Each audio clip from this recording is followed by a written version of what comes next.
ఏ విధంగా సపోర్ట్ చేస్తున్నారు సార్? ఈ ముసేరి పోలీసులు అనే వాళ్ళు మొదట ప్రారంభంలో అక్కడికి వెళ్ళారు. వెళ్తే అక్కడ వెళ్ళినట్టు ఆ అబ్బాయి చెప్పిన తర్వాత ఆ విషయాల గురించి అక్కడ వాళ్ళు కంప్లైంట్ తీసుకున్నారు. మళ్ళీ ప్రత్యేకంగా అబ్బాయి మీద మర్డర్ కేసు పెట్టి దానికి అరెస్ట్ చేస్తామని చెప్పి వాళ్ళు స్పందించారు. ఇంకా మా బావగారు వాళ్ళు అక్కడే ఉన్నారు. వాళ్ళు ఇవాళ రేపు రావచ్చు.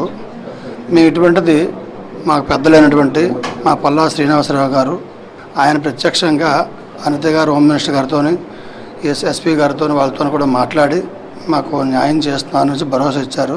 అంటే రాధా గాయత్రితో అత్యంత సన్నిహితంగా ఉంటున్న సోదరి కూడా ఆమె కూడా ఉన్నారు. మేడం, మీతో ఏమైనా రాధా గాయత్రి చెప్పడం జరిగిందా ఇన్సిడెంట్కి సంబంధించి? ఏం షేర్ చేయలేదు నాతో అయితే. అంటే బావతో బాగానే ఉన్నాను, అంతా బాగానే ఉంది అని చెప్పేస్తాను. సో తను ఇంటికి వచ్చి మన ఇద్దరం ఉందాము, పనులు కూడా అన్నీ చేయాలి కదా, వ్రతం ఉంది, పనులు చేసుకుందాం, ఇంటికి వచ్చాయి నువ్వు అని చెప్పింది. సరే ఇంటికి వస్తానని సిస్టర్ రోజు రాకపోవడం, ఆమె మృతి చెందడం, హత్య కాబడడం ఎట్లా చూస్తున్నారు మీరు? మేమైతే అది అసలు డైజెస్ట్ చేసుకోలేకపోతున్నాం. ఒక కైండ్ ఆఫ్ డిప్రెషన్ లాగా అయిపోతుంది. రాధా గాయత్రి లేని లోటు మాకు మొత్తం కుటుంబానికి కూడా తీరని కలిచివేస్తుందని చెప్తున్నారు. అదేవిధంగా రాధా గాయత్రి కేసులో శ్రీచరణ్ ఏవైతే చెప్తున్నాడో అవాస్తవాలను చెప్తున్నాడు.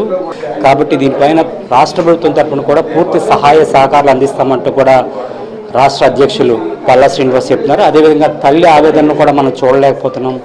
ఆమె రాధా గాయత్రి పేరు వింటేనే ఆమె కన్నీరు మున్నీరుగా వినిపిస్తున్నారు. కాబట్టి ఈ విషయంలో రాష్ట్ర ప్రభుత్వం పూర్తి స్థాయిలో సహాయ సహకారం అందిస్తామంటూ కూడా చెప్తారు.